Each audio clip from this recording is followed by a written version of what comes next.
Welcome back, everybody. We're back. The Golden Ticket Show is back once again. My name's Dan. I'm your host. I'm here with the one, the only spread gladiator. How we doing today, my man? Another day, another dollar. We do it for. Yeah, that's right. How's your bets looking tonight? Tonight, I really just wanted to just step back and focus on the team. So shout out to the team at Moneyline Go. Shout out to Seba. Shout out to Prop It Like It's Hot, one of the worst names, but best results you can X.com. Um, yeah, just made it about the team today. Yesterday, I did have a pretty good day, though. I had the Bengals 6+5. They called me a madman. Listen, that was probably. I feel like Thursday night football, we either get the worst games possible or the games of the year. Right? Like No in that's what between. two Bengals Thursday night football games that were like high scoring, chaotic events. Like so, I Exactly. think, Or you get the and Jets, and it's just like and 50 it's like yards rushing. 3-7 going into halftime, and everyone's getting ready for going ahead and going to sleep, not and getting ready for work. Yeah. Yeah, I was saying yesterday, I feel like we missed a big uniform game. We could have had the all black Ravens and the all white Bengals Yeah, jerseys at the I same saw that. time, and like how they used to do the color rushes. Man, that would have been like that would have made that game even better, in my opinion. I agree. I really like the Stormtrooper white for the Bengals is really one of my favorites. But I understand trying to stay modernized. What the NFL is trying to do is stay modernized with the chrome look. But purple is a really outlandish color to start with those type of helmets with. And the Ravens logo is already tough enough, and now it's really intense to Yeah, just look at it for a moment. it looked like when you're playing like 2K and you make a custom team and you just go all out. Like you can't make any custom designs really. You just go and you just kind of do the all one color, and it kind of looks right, but kind of doesn't. Mhm. But nevertheless, we had a 3-0 night. On top of each other. Yeah. And then you wear it in game and it don't look right. Like so you got to go back in and re-customize it and everything. But glad we cooked last night. Our VIP went off for 3-0. Actually, our free plays. We posted all our free plays for free yesterday for Thursday night football. Cashed Andrews touchdown, Chase touchdown, and Chase 80 plus receiving yards. Who I don't think anyone was expecting a 200-yard game from him yesterday. But now we're going on to Sunday where we have our one of our final European games, and oh boy, do we have a treat for you guys. It's the New York Giants and the Panthers, the battle for last place. Are you looking at anything on this game? Is there anything that caught your eye? So it looks like the Giants are going to want to finally move on from Daniel Jones, but this looks like the type of game that the Giants win, and it puts them in a bad position when the draft lottery comes, all because they won this pointless game. So it kind of makes me want to lean. It feels like it's supposed to go the Panthers' way, but the Giants might find a way to win this game and put someone else in a better draft position down the line. So I'm definitely staying off of the sides. The only thing, honestly, I have hope. I call him Chubby, but Chuba, Chuba? yeah, Chuba. I have Chuba under 87.5 because he signed a contract last week, and usually games right after they get a contract are not the best outing. So I'm only Yeah. gonna be taking a prop in that game, and it's Chuba under. Yeah, and that actually works because I think last I looked, the Giants actually their rush defense wasn't oh no, their rush defense is actually really bad. It's their pass defense that's been good. But yeah, like you said, I feel like it's the same thing you always see in the NBA. They get a big contract and then they try to overplay to prove their point. But I think that's going to be an interesting game to watch. I think it could be like what we saw in the Patriots Jaguars game where it was slow to start and then it picks up at the end. But I'm leaning the under in that game. I know 40 is usually kind of a weird number to take because like 3 touchdowns for each team hurts it. But I can't see a reason why anyone would take this. I mean, you're trusting Daniel Jones, Singletary, and Tyrone versus this defense. I guess the only other thing you could look at maybe is Neighbors, but a lot of my projections are putting him under. So I think this is just going to be a really ugly game to watch. I'm kind of leaning Panthers on the spread, but that's just as a hometown kid with one of my boys working for the Panthers. Shout out to my man CB. I want to take it, but I can't. They just so bad this year. So I'm leaning the under. I think I'd put like at least half a unit on 40. If it goes any lower than that, I just wouldn't even touch it. What's your thoughts on that one? I would definitely lean the under. Like I've at both of these offenses have been struggling to score all season long. Beyond that, will you say, well, Daniel Jones 4-touchdown day? When was the last time you heard that? Yeah, I mean yeah. Bryce Young throws for 4 touchdowns. When was the last time you heard that? Listen, every time I've doubted Bryce Young, the next game he comes out firing. But yes. I mean, I'm looking at it now. These teams combined have had what is it here? 4 games combined where they've scored more than 20 points. And so that's what I'm looking at there. I think the big thing though for the Panthers is they're coming off a big rivalry win, and I think they're going to have a little bit more juice and motivation versus a Giants team who finally kind of got their offense going, but then got beat at the last minute. Yeah, it's very deflating. It's very deflating, which makes me curious to see how the Bengals are going to come out in their next outing. I just was watching Joe Burrow in the post-conference meeting. It was just, you could see it in his eyes. It was a devastating loss that he took to the Ravens yesterday. So I'm curious to see how they look next week as well. And they got the Chargers, and that one's actually interesting. I'm looking at it now. You can get either side right now for week 11 between Bengals and Chargers at underdog odds at +1.5 on each side. So really, that's gonna be one of my, like, every Monday I try to do like a wait and see, and let's see how like the books look after the weekend goes up. But that might be one I take now. I want to see how the Chargers do against a team like the Titans before I put that in. But I mean, that's an interesting line where it's at right now, where they're both even money. But now let's go on to the main slate, the big 12 o'clock slate. We have a game that shout out to my friend Doug, who showed me this. This spread is the highest spread the Bears have had with Eberflus as coach. They're favored by 6.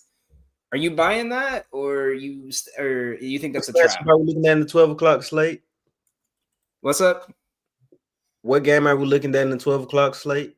Bears versus Patriots. Bears are a 6-point favorite. Are you buying that, or is that a stay away? Absolutely not. I'm not going anywhere near the Bears this week, especially with Bill Belichick and a streaking Drake May. To be honest, I am leaning out. I would almost make. I'm just have a little bit of reservation because I'm not sure what the Patriots are playing for. They understand they're not exactly a Super Bowl team, but they also understand that they want to allow their quarterback May to get the reps, and he's making the most of them. The Patriots are looking much better than what they did at the start of the season, and that's partially due to this quarterback change. So I definitely would not. I do not see the Bears as favorites in this one. Yeah, and I haven't watched much of the Bears this year just because I was a big Justin Fields fan. So as much as Caleb Williams has looked good, I just don't like watching them right now. But a lot of my Bears friends have literally said the team just quit on each other last week. And like, what do you do after that? You got blown out on the road, and it was very obvious your team did not look connected or anything. So where do you go versus Patriots team that's just fighting for, I don't want to say pride, but almost pride. Like they almost won against the Titans last week, and that game alone shows you that they just don't quit. They keep going and keep going. I mean, you have a rookie quarterback who managed to find. Granted, I'm not even gonna lie, that was a terrible pass. Like if that had been intercepted, we would be talking for months about how his decision making was terrible. It just happened Stevenson was in the right spot. But you lose to the Jaguars by 16, you come back and beat the Jets, and then you fight like hell in the last minute of the game, and you come back against Tennessee in a game that was really, really ugly. But they've had their ups and downs. I think this team's good. That's a stay away from me. Again, the spread's way too low. It started at 40, or the total is too low for me. It started at 43 and it's already dropped to 38. I just that big of a drop. I'm just not wanting to take it. That's not a look for me. I would say, if anything, I'm looking towards the the touchdown market, and I'm taking Swift. I would say is probably the best option. I mean, you have two teams that have not been the best in terms of rushing defense. Both teams rank bottom 12 in the NFL. So I think Stevenson or Swift is probably your best two looks there if you're looking at anything. Yeah, I agree. I've been following Swift's career since he was the change of pace back with the Lions a few years back. And to watch his growth into what he is now as an every down back is really a tearjerker for me. And beyond that, it's really about the change. I think that matchup that they had with the Jets really show what the Patriots were capable of. Because that was a tough Jets team led by a veteran Rodgers quarterback, and May really stared him in the eye and made sure his team left with the win that day. Beyond that, came back, fought against the Titans, and the Titans really aren't a terrible team. If you remember the first couple of weeks, the Titans were really turning heads. Like it was a rushing attack that was to be feared. Of course, as the weeks have gone on, the Titans aren't nearly as feared, but it was still a tough fight. And I feel like the Patriots, it's the contrast is very strange. Whereas the Bears seem to be reeling and going in the wrong direction, the Patriots seem to be finding their identity and being able to mesh with what Bill Belichick wants to do. And you mean Mayo, right? Belichick retired.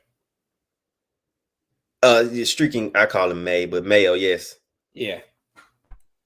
Yeah, I mean that's one of those games I feel like it's just gonna be ugly depending on the weather. It could be one of those games no one's even gonna watch.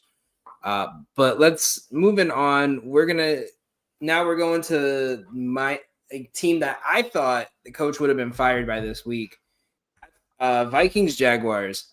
I think that last minute surge really kind of helped him save his job in Doug Peterson. Mm-hmm. But after going down like 21-0 against the Eagles, and then now playing a Vikings team that's off back-to-back losses, or just won their first game off back-to-back losses. They have a bunch of motivation going right now to kind of keep up with the Lions. Is this a spot I think I'm taking the spread here. I'm taking Minnesota -7. Yes, 100%. This is actually one of my best bets is the Vikings -7. And it's also because of where the Jaguars are and also the Trevor Lawrence injury. I feel like that shoulder injury is going to have a lot of effect on the game. And I'm highly confident, even if you wanted to collab on it, I would be confident enough to take the Vikings spread -7 because the Vikings are looking deep into the playoffs and the Jaguars are looking at their backup quarterback. It's just two completely different rooms running out at the beginning of the game. Yeah, absolutely. I think last week was a big win for them, especially like it felt like they were reeling after, not only that Lions loss is always tough, especially going against a rival that's just as tough as the Lions are every single week. But then going from the Lions to the Rams and losing by 10 on the road, having to come back home and beat an Indy team in the middle of like a quarterback shift, this was a must-win game, and they got it done. So I'm trying to see what I can't remember if that was the game, if they had to come back or not. looking that one up right now. But I just think the way this team matches up, the Jaguars are about to absolutely get demolished. They Yes. give up the second most passing yards, and they run man coverage at like one of the highest rates, and they're the worst man coverage team. They're going up against a team who has Justin Jefferson. That Number one in alone receiving yards. is, yeah, if his line wasn't so high, I would be all over it. I have not seen a player in a long time whose line is almost at 100 yards straight up. So yeah, that one right there. That might be a lean depending on how I look, but I think yeah, like we'll definitely have to put that collab play in for Sunday because that's just almost a guaranteed lock right now. Like I Most don't see any I can't see any reason why this isn't um higher. Like I get it, 6.5 is a key number, but there's nothing in any of the markets. Like keep in mind, this game was at 3.5. mhm. Like it was at 3.5 on last Monday, and then the news came out and it kicked to 7. So one, this is the highest blitzing team in football. They already know that uh, Trevor Lawrence is not going to be playing 100% if he does play, which they're already licking their chops at that. There's no Christian Kirk. Gabe Davis has been not playing 100%. I think Brian Thomas missed the game like a week or two ago, if I remember right. They don't really know who their running back is. And they honestly got lucky that Trevor Lawrence pretty much single-handedly brought them back into a game they were getting their ass kicked in. So I don't see any reason why this spread isn't higher. Like I'm like looking at numbers and everything, it honestly just shocks me that it's not higher. I'm seeing majority of the money, 92% of the money is on the Vikings to cover the spread. That would be my only drawback from taking it, but I still would. I just do not see the Jaguars winning this game. You have a quarterback with the hurt shoulder. Jaguars don't really are kind of in that middle. Maybe we'll be a wild card team, maybe not. And the Vikings are looking at first round buys. It's almost a no-brainer for me. Speaking of, that brings us to the next matchup. How do you feel about the Broncos versus the Chiefs? That's a hard one for me because I don't like betting the Chiefs because the Chiefs always, even when they, like we've seen it this year, and it just proves my points, when they play bad, they still play good. Like their team is just built to win games, and that's the thing. The problem is for me is that the Broncos have been the best team at the backdoor cover all season. Like they always find a way to cover. That being said, this is a divisional matchup, and Mahomes usually does good in divisional matchups. So I'm not as worried about it. I think the big thing is how is Denver going to bounce back after a game that everyone pretty much had them as game should have been less than 6 points, and they lost by 31. So how do you bounce back for that? And then you went from a weaker defense in the Ravens to now arguably the best defense in the Chiefs. But I think if I'm taking anything there, I might sprinkle some money on Chiefs to cover the spread. I might try to use their money line in a parlay for something because 380 is not that bad of a parlay piece. But you have the Broncos are like the fourth worst passing team. They're middle of the pack rushing yards, and now they're going against a team that's the third best defense against rushing. So like how are you gonna do against that? You have not beaten last time you beat Mahomes they beat him last year, but it was in Denver. The under might be in play because these two teams play kind of ugly, but if I'm doing anything, I'm using the Chiefs as a builder piece. I agree. I would lean the Chiefs first half money line. Also, you have to look at where they're playing. It is the Broncos versus the Chiefs. So the Chiefs have home field advantage. I don't see a way that the Broncos leave. Because once you think about it, Mahomes is definitely a top 5 quarterback in interceptions, yet their record is still stellar. On top of that, you give them home field, and he's trying to gel with a new receiver in DeAndre Hopkins. It's I'm not sure it'll be a blowout, but I definitely feel like the Chiefs are going to win by a comfortable margin. There'll probably be moments in the game when the Broncos, just to add dramatic effect, that the Broncos get close, but the Chiefs probably win in outstanding fashion regardless in this. Yeah, I'm looking at the money movement now, and it's, as you can see here on with Action Network, you can see it right here. They oh wait, I have the wrong page up. Stupid. The 30% of the money is on the under, but only 14% of the bets. So the big bettors are taking the under here. I think there's going to be about 10-mile-an-hour winds. A lot of sharps are on the action there too. And even looking at it, their last 2 games against each other, they scored 33 and 27. These were 2 low-scoring games. We got kind of bad weather. I'm thinking, yeah, probably at least a lean on the under, and if anything, Chiefs would be a good parlay piece if you really like the Chiefs to win. I think if you're doing a Survivor League, this is probably the best week to take the Chiefs right now. But moving on from that one, we're sitting here again. I'm actually interested to see how the money moves in this game because this team was favored to start, and now they're the 3-point underdog. Steelers Commanders. Are you? Is that a game you're zeroing in on? I wouldn't. So sometimes the safe bet is no bet, and that's how I feel about the Steelers versus Commanders game. It could go either way. And in my experience, the only thing that's different in this matchup is that the Commanders have easier game ahead. It only gets harder for the Steelers from here.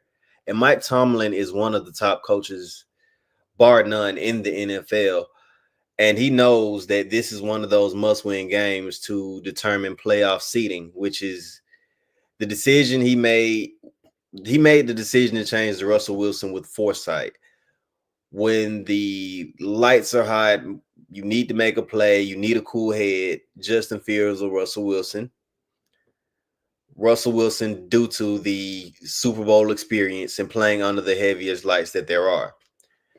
With that being said, I feel like he already has prepped his team to go ahead and come out and put their best foot forward because it's only going to get harder for the Steelers from here. Yeah, I would say I think down the line it's gonna look like a better move for Wilson. Like I said before, I'm a Justin Fields fan, but I think having that veteran presence, that veteran starter, so he can at least spend like a year with Pittsburgh behind Wilson, so he can see how to run the offense. So that way, at least for this year, he can see what to do in these kind of situations because, play a close game with potential playoff implications. That's not a normal situation that Fields has been in. So this is something that I'm kind of staying away from. But it's iffy. I think this could be a look at the under because I think this is also one of the best defenses outside of Cleveland that Washington has faced this year. I'm looking at their schedule now. Yeah, this Chicago, Cleveland, and this game right here is probably the best they've had so far in terms of defense. And I mean, the Steelers have always been a dynamically great defensive team. The big worry here is their passing yards is absolutely terrible. They're giving up over 220 passing yards a game. But yeah, this isn't a void for me. Not even worth looking at. And so now we have We got 3 more games here in the 1:00 window. Next one I got pulled up on mine is Bills Colts. Bills favored by 3.5. Over under sitting at 46. Is 3.5 too low to you? Because it feels I haven't been watching Buffalo that much this year. I know Coleman's out, but is 3.5? Are you laying 3.5 here? Or are you looking elsewhere in this game? Buffalo games have been one-sided. They have been incredibly one-sided. That's why I think this is a potential trap game for Buffalo. They have been one of the most comfortable flying under the radar teams in the NFL. No dramatic losses. A couple of trade storylines, but those have been fizzling out. The Bills have just been kind of coasting, stacking in the win column. So I really feel like this game is a trap game for them. If I were to target anything, and though that I feel like that I would be targeting the Bills team total over.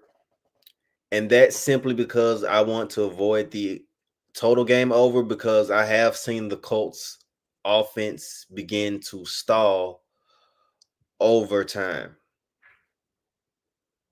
Yeah, I think teams are starting to catch up with Flacco. I'm not touching anything in this game besides James Cook. This is a Colts defense that's currently sitting bottom end 31st in rushing yards allowed. They give up 151 rushing yards per game, along with their defense has just been absolutely atrocious. So I think this is a great matchup for James Cook. A lot of lines have him like pretty on the money, I would say, but when you look at the last couple running backs that have faced the Colts, Aaron Jones had 64. He missed his line by 8 yards. Joe Mixon had 102. A-Chain had 77. Jalen Wright had 33 when he was projected 14. Mostert had 50. Tony Pollard had 93. Bigsby had 100. They've given up 400-yard rushing games and 590-plus rushing yard games this year, including Mixon has got 261 rushing yards against them in 2 games. With the volume that James Cook gets, I'm not saying he's going to go for 100, but James Cook's getting about 14 attempts a game. When he's getting 14 or more this season, he's averaging 88 yards, and in his last 10 games, he's averaging 80 on the dot. So this could be a James Cook game. I think, especially with a lot of the wide receivers hurt, I think they're going to make sure they lock in on Cooper. So if I'm taking anything here, I'm trusting James Cook. I have to echo. I haven't really looked at the player props, just the game as a whole. But if the Bills' offense has been humming without a hiccup all year, and James Cook has been phenomenal. It's been under the radar. It's almost been strange how well Buffalo's been doing, but no one's been talking about them. It's almost like they're a lock to win their division, and the race is only for second place. Yeah, I would say it's a good way to look at it. I mean, I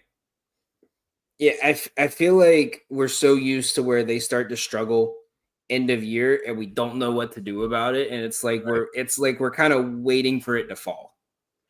You know what I mean? Like we're waiting for that next step to come in and it just like send out everything. So that's why I'm cautious with betting them, because also every time I bet Josh Allen, he forgets how to play football, and anytime I fade him, he becomes an MVP. Same. So I have not taken a Josh Allen prop all year for that one reason. He's been burning me for years, and it's just the relationship that I don't want to go back to. Even though they've been in the gym, diet has been good, don't want to go back to Josh Allen right now. Yeah, and especially with the Bills, the quote my good friend who's also on the For Frequency Satan Network, Joe Winkle, and he says all the time on his show, never trust anyone that is a Bills skill player that has to be thrown to by Josh Allen, because he picks a new target each week and you never know who it is. So that's why Cook's just the best bet for that one. But going on, this is a game I'm gonna go straight up to this. I'm not even touching this game if you told me I had to, if you paid me to. Falcons versus Saints. The spread's at 3.5. Saints are still completely depleted. This is their first game after firing Dennis Allen. Is this a game you could see them kind of extra motivated with a rivalry game, or do you think the Saints are packing it in for the year? I do have a heavy take on this game, but before we get into it, there were a few words you wanted to mention. So if you wanted to throw those in there before I got into my prediction. What's up? No, go ahead. I want to hear your thoughts. I have nothing on this game. This game just looks gross to me. I do. I'll give the pros and cons. So if you look historically, when a team fires an NFL head coach, the next game the team typically comes out and performs very well. The only difference is I don't ever see the Falcons doing the Saints any favors. The Falcons are poised to win the NFC, something they haven't done since 2016. As you mentioned, the Saints are heavily depleted by injuries.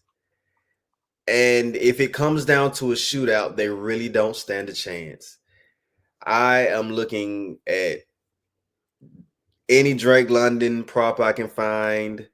I'm looking for Kirk Cousins to continue to pretend to not be Kirk Cousins. I really look for the Falcons to absolutely rout the Saints this game. Yeah, I like that. It's one of those where as a Saints fan, I want to say, yeah, we got a new coach, everything's going to work out, but as someone who's just seen the way this team has been absolutely destroyed, I don't want to touch it. Like I think if this was a fully healthy Saints team, then I'd give them the +3.5. But at the end of the day, you gave up Lattimore. Your best receiver nearly got murdered by your quarterback last week. Right. You're relying solely on Kamara on a team that knows you're relying solely on Kamara, so they're going to attack it. I don't think the trust is there in Derek Carr anymore from his team after that's the third time this year he's put Olave in the hospital by his own pass. So because all three of Olave's injuries this year have been because of Derek Carr's passes. I know people say it's Michael Thomas is the only one that had an issue with him, but no, if you look at every Olave injury over the last 2 years, it's been a Derek Carr pass. So I don't want to touch this game at all, but I think I'm with you there. Drake London might be a good play. You can actually get him to score a touchdown +135. That's the only thing I'm seeing right now.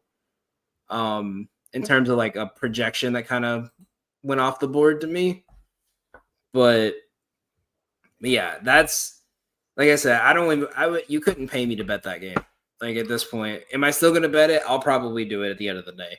But yeah, I don't want to touch it. Yeah. Yeah, go. Not from the Saints side. I wouldn't. There's nothing on the Saints side that stands out. And then on top of that, it's a rivalry game, which makes them even more unpredictable. It's not like this is just a run-of-the-mill AFC versus NFC game. This is a very bad-blooded rivalry. And I don't know what it is with the Falcons and Saints. You usually don't know which way it goes, but I don't see them doing any favors or taking it easy because the coach has changed. We all know that the Saints are they couldn't win a shootout. What I'm saying is the Falcons all seasons have been able to not only be in shootouts, but come out on the other side of shootouts victorious. They have a chance at the NFC title. Fresh quarterback in Kirk Cousins.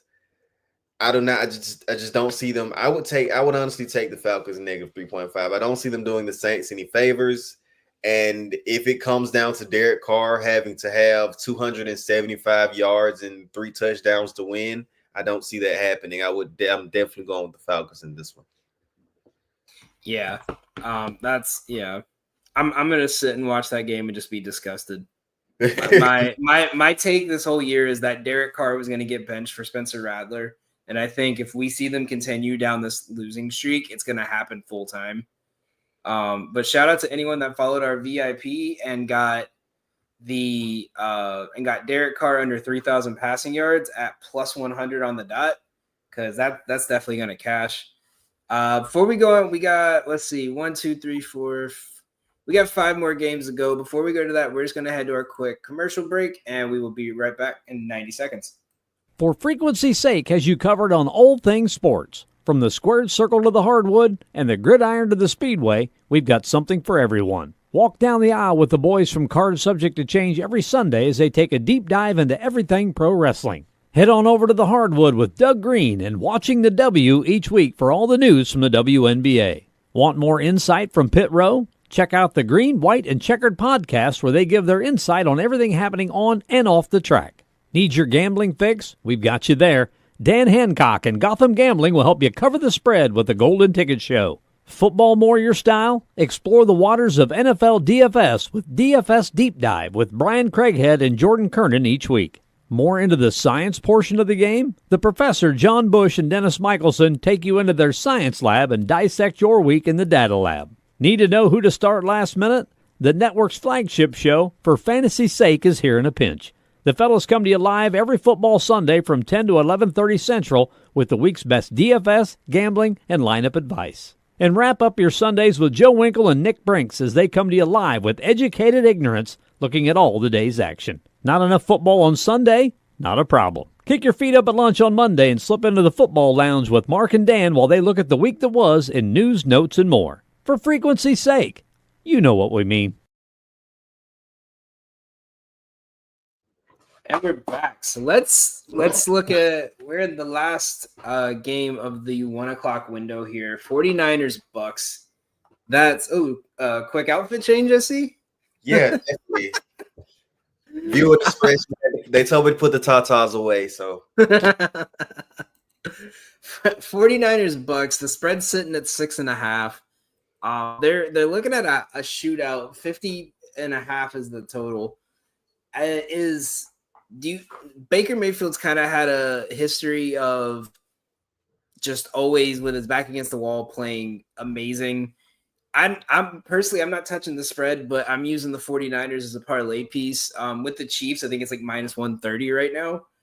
If you use both of those money lines. But where are you sitting at with this game?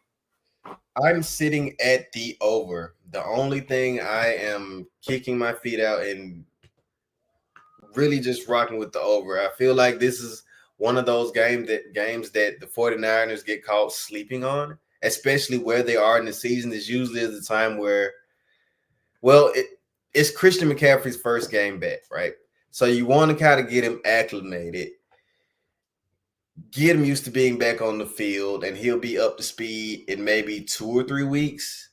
With this being the first game with Christian McCaffrey back, I still expect Mason to continue doing what he's doing.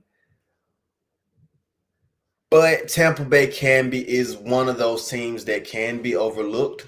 So I expect them to come out swinging. I would definitely lean the over offensively here because the way the 49ers operate, they're a very run-heavy team. And if they don't have the run-pass option, if it's very obvious run, they typically don't play well from behind. Whereas the Buccaneers, on the other hand, are completely used to the underdog role, meaning that at any time they can take the lead. They can be down 21-7 in the third quarter, and the team will not quit on Baker Mayfield.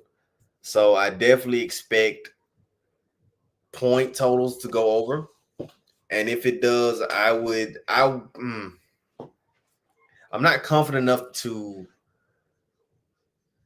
take the Buccaneers money line, but I would definitely evaluate their spread just because they're such a scrappy team. And the 49ers are not the type of team built to play from behind. That's just not what Kyle does.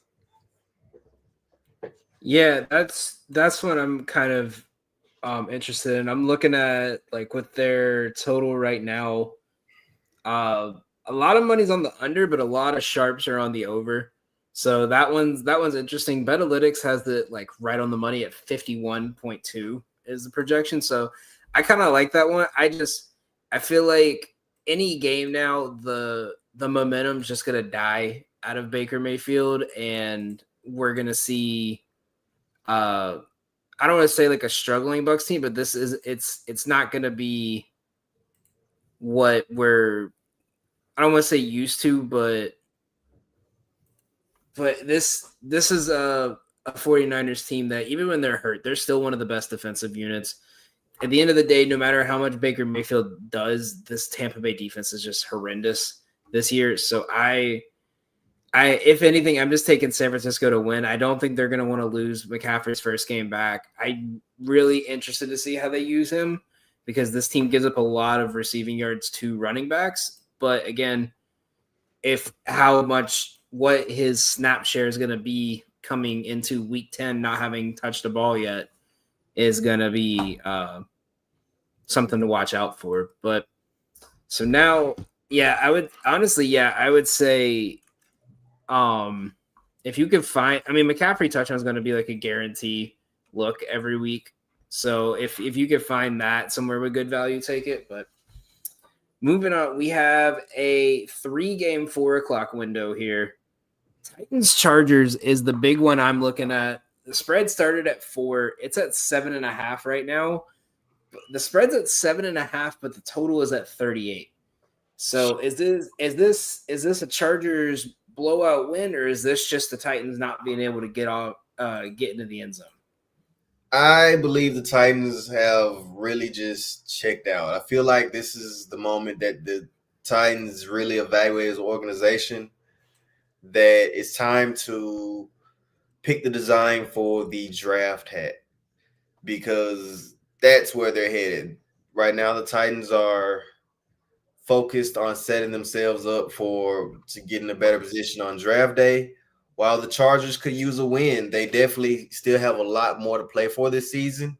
And Justin Herbert this is not his first rodeo. So I do expect him at this point in Justin Herbert's career, it's the regular season plus the playoffs. It's time for that Justin Herbert growth spurt to grow from a manageable quarterback, a game manager, to what can you provide this team in the playoffs. So I feel like both the Chargers fan base and the Charger team want to find out what they look like in the playoffs. So they're beginning to practice those habits now, hoping to be in a better position in the postseason. Yeah, like last I saw, they're sitting in a wild card spot, so this is definitely a must-win game. You know, as much as like you look at their season, they've kind of proven that they can handle just about anyone. But you know, looking their next 2 weeks, it's Cincinnati and Baltimore. Those are going to be 2 very tough games to play. So a win here, if like let's say they lose one of those 2 between Baltimore and Cincinnati, and if they don't win here against Tennessee, then that means they're going to finish off, or they're going to go into they'll go to 6-4 or 6-5. That's a very tough spot to be in the AFC. So a win here, no matter what happens, they'll win here in a split between Cincy or Baltimore, and they're 7-4, and that's a good place to be going into the last 6 games of the year. So if you can find I would say honestly, like I'm looking at it now, you could do the Chiefs, Niners, and Chargers money line, and it's like plus 130. So that's not a bad little builder there. I think I'm gonna put a lean on the under. I'm putting a half unit on the under here, just because I'm looking at their defenses. As bad as Tennessee's offense is, their defense is number 1 in passing yards allowed, top 11 in rushing yards allowed, and vice versa. When you look at like how bad their offense has been in terms of passing yards, the Chargers defense has been a top 10 defense this year as well. So 2 top 10 defenses with one team having a bad offense. I want to touch the under here a bit. I'm only going to lean because last year when this game was played, I took the under. It was like 42.5. And I said, that's way too high. And they scored 55 combined points and screwed me over. So I'm putting a half unit on this one for sure. I would definitely use the Chargers money line as a parlay piece. Right now, if I were to build a parlay, it would be the Falcons money line, Chargers money line, and the 49ers. Right now, I would build a parlay with those right now. That's probably about around plus 200, so that's not too bad at the highest. Yeah, I don't mind that. That's this game, I feel like we're in one of those weeks where the Thursday night football was so good that we're just set up for disappointment. Right, I 100% agree because it was extremely good. Right, it was a nail biter last night. Because I mean, honestly, I was just rooting for the +6 Bengals, and if you follow me on Twitter, I did give it out as a crossbow quick play.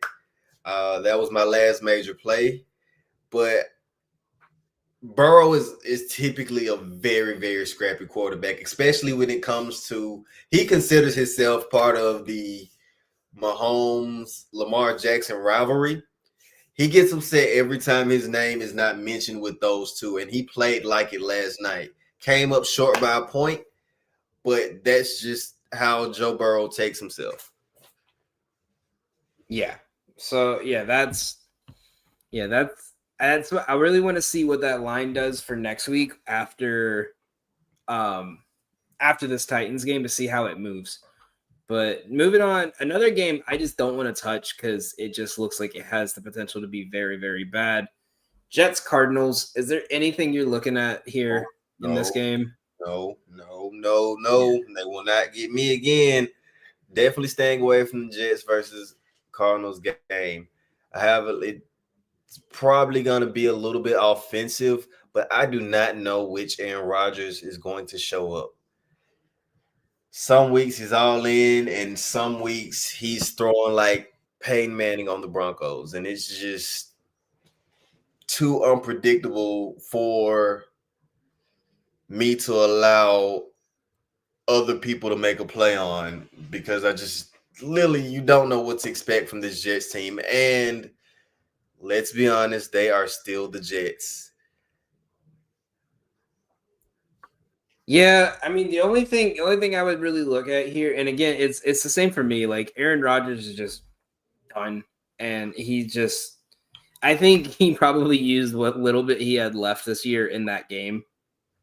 But yeah, I want to. There's something I want to look at just because, like, I'm looking at the rankings right now, and a little parlay came to my head, and I got to talk myself out of betting it, and that's the problem. But taking Devontae for 50 receiving and James Conner for 50 rushing when it's available might be a move because both the teams, their defenses have been bad in different aspects. The Jets have a terrible run defense. Cardinals have a bad pass defense. The big thing here to me is that Arizona beat San Francisco, and the Jets had a really tough time against San Francisco when they played. Granted, it was week 1 of the season, and they were still trying to get everything underneath them, but that's something to look out for. But yeah, again, I'm not touching this game. I don't see any real reason this game is going to be worth betting. I would say I have the spread closer to 3. But you got to give the Cardinals like at least a point or two for home field advantage. So I see why it's where it's at right now. But we have 2 games left in the slate on Sunday night, and then we could probably get into the Monday night game too. Cowboys Eagles. Is Cooper Rush back? Is the great Cowboys with the backup team back, or where do you see this game? Because for me, I took the Eagles -7.5 last week, and they were up 20-0 going into halftime, and they almost lost that game. So AJ Brown is fully healthy, but is this worth taking a possible backdoor cover with it being a rivalry game, or like where I can't find an angle in this game just because of how horrendous the Cowboys have looked and the Eagles at the same time. Exactly. First off, let me touch on that parlay that you mentioned, the 50 yards running with Connor and the 50 yards with Devontae Adams. Yeah. That is definitely a parlay that I would take. That sounds absolutely scrumptious on a betting slip. I wanna see once Connor's line comes out because I can't find his line anywhere. Definitely let me know. PM me the details when his line does drop, because that's something that I really might look into myself. Beyond that, with this Phillies and Cowboys team, it is not a Dak Prescott contract year, so I'm expecting to be let down by America's team. And on top of that, the Cowboys are no longer in playoff contention, and injuries are seeming to mount. It seems like it's time for the Cowboys to almost turn tail and run. Because the thing about the Cowboys that's different from other fan bases is that the heat doesn't feel the same. So if a lot of other teams perform in their bad years like the Cowboys did, there will be major changes. But the Cowboys personnel, it takes me back to the Jason Garrett years. How long did Jason Garrett sit on that sideline and be mediocre? Sometimes the Cowboys and their players get a lot of leeway with mediocre performance. And it is not like that on the Philadelphia Eagles. The Philadelphia Eagles have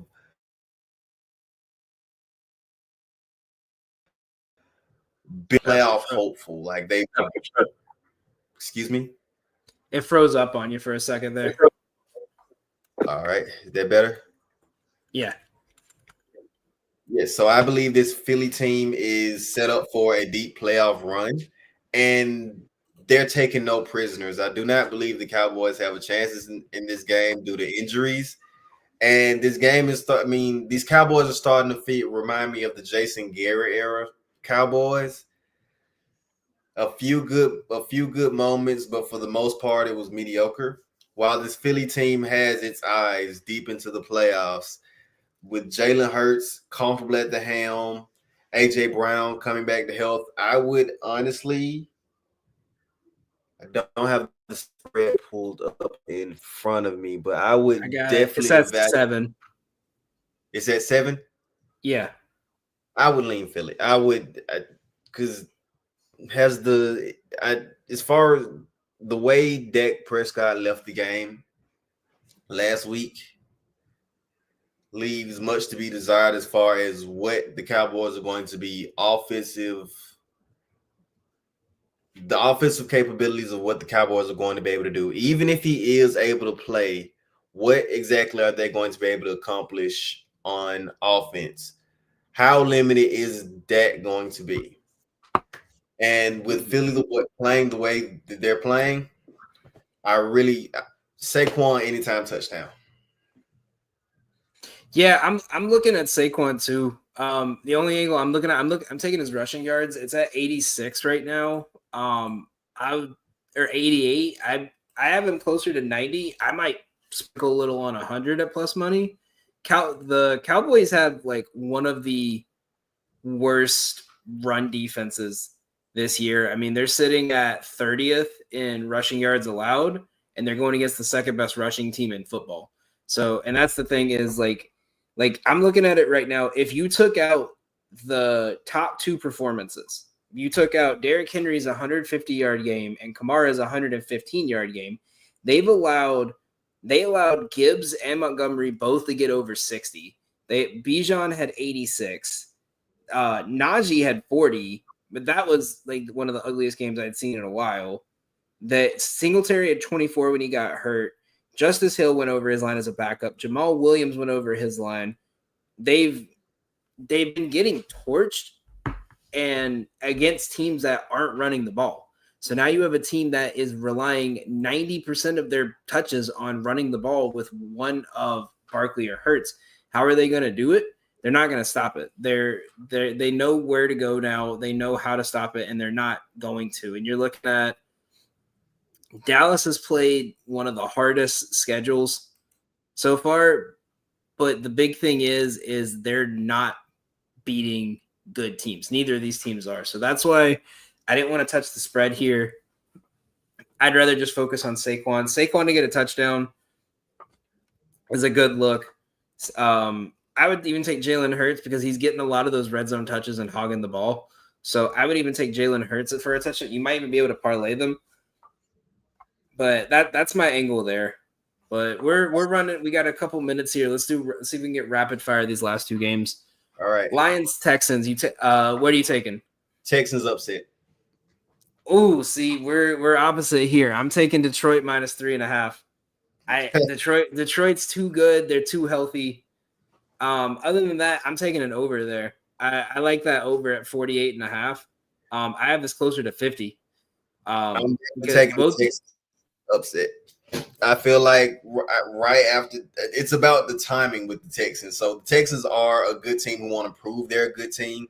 And on top of that, the Lions really had the Vikings circled on their schedule. So now that they've gotten past that, they might get caught trying to take a breather. So it's a great opportunity for the Texans to take advantage of. Yeah, I think that's going to be interesting because we're on opposite sides there. But other than that, last game on Monday night, Dolphins-Rams. I'm taking Dolphins money line plus 100. I'm going to trust them here. What about you? So the Rams need this win to get over 50%. And I feel like that's going to give a do or die feel to this Rams team who started the year with such high expectations. And although, yes, Tua's back, yes, they are starting to look a little bit better offensively for the Dolphins. I do believe the Rams get it done just to get where they need to be in the win column to at least position themselves for a chance at a wild card spot.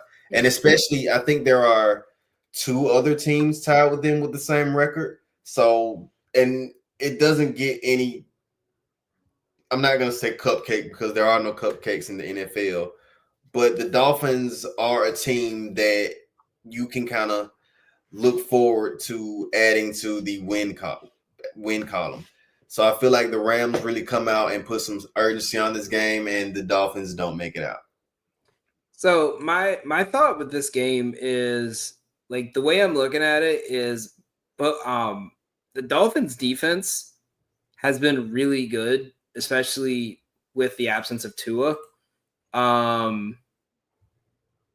Offensively, the Dolphins are lower end on the offensive end for passing, but you got to remember they didn't have their quarterback for 5 weeks. Their rushing game is still one of the best in the league with Mostert and A-Chain against Rams defense that's not playing that well against the runs. I just like this guy said, who's apparently either blocked or anonymous, Rams are just not the Rams defense is just not sitting right. This could be a good Tyreek game. My thing is and I can show you on Outlier because this is my biggest point in this game is simply this. Look at the last 3 games for both teams. So you beat a Minnesota team that's coming off playing the Lions. No one has won the game this year after playing the Lions the week before. They are 0-7 straight up after playing the Lions. So I don't even remember who the Lions were playing last week, but I might fade them just because this trend is like since Dan Campbell took over, I think it's like teams are like 8-31 against the spread after playing the Lions the week before. I'm pretty sure they played Seattle because didn't Detroit play the Minnesota last week? No, Detroit played Minnesota 3 weeks ago. Okay. Yeah. Oh, and the Packers got a bye. That's why I can't take it. But they beat Minnesota. They beat a Raiders team that's horrendous. Seattle has not looked its best, and especially with DK being hurt. Look at the Dolphins games. Yeah, they're losses, and my Dolphins friends will tell you, like, they're all on suicide watch right now. But look at this. They fought to the very last second against Buffalo, a team they were projected to lose by double digits to. They lost to the last second to Arizona in a game they weren't favored in either. they're getting back into a rhythm. I don't think they're a playoff team, but I definitely think this is a game that they are aware they can win. I think this is a game they definitely are going to be able to win. The only real downside I would give towards the, and like I said, so when a team is at home, they usually get an extra 3 points on the spread because of home field advantage. And if you put that in, that means the Dolphins should be favored by 2 because the spread's 1.5 right now. So I think it's worth taking Dolphins at plus money. I think it's something you could take Dolphins right now. And if the Dolphins score on the first drive and the Rams are plus money, you could take it and middle it and get both sides there and hedge it. But I like the Dolphins this week. I think this is a good matchup for them to kind of kick back off. And I'll kind of gladly eat my words on Monday night when they suck. No problem, because Monday nights have also been equally as unpredictable as Thursday games as well. So kind of nervous picking the favorites with the LA Rams going into the slate, but we'll see how it turns out. It's definitely not a game that I'm going to be betting per se either, but I did have high hopes for the Dolphins coming into the season. Yeah, I think if Tua had not tried to dive with his head, I think it'd be a difference. I wouldn't say they'd be doing a lot better. I would say they probably, would have beaten Seattle and Tennessee, and they'd be more at like 4-4 instead of 2-6. Mm-hmm. But again, there's not much we could do with that. But that'll be it for us today. That's all the games. Thank you guys all for watching. This has been our most watched stream with it live. So we appreciate all of you guys for watching. While we have you guys on, before we do a sign off, make sure you guys check out our live show every Sunday at 11 a.m. Eastern time. The For Frequency Sake Network gets all the best experts together, and we break down the entire slate. We go over all your fantasy football questions, and we get you prepared for Sunday football. Thank you guys for watching. Do you want to tell them where they can find you at? You can always find me, Spread Gladiator, on Twitter.com, X.com. That is Spread Gladiator.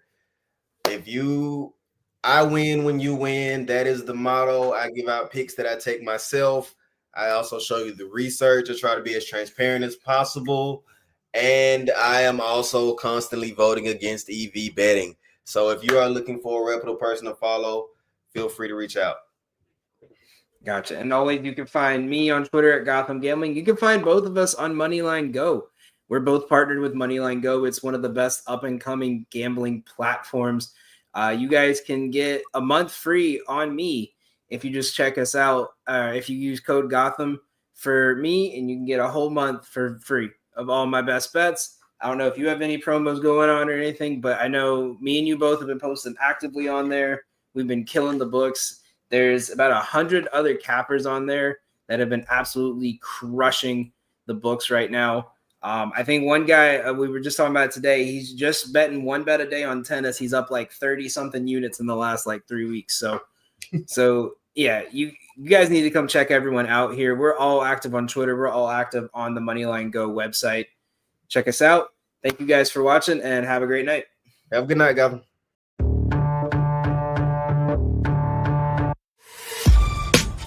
This has been a For Frequency Sake Podcast Network production. For more great content, subscribe to For Frequency Sake on YouTube, Facebook, and Twitter.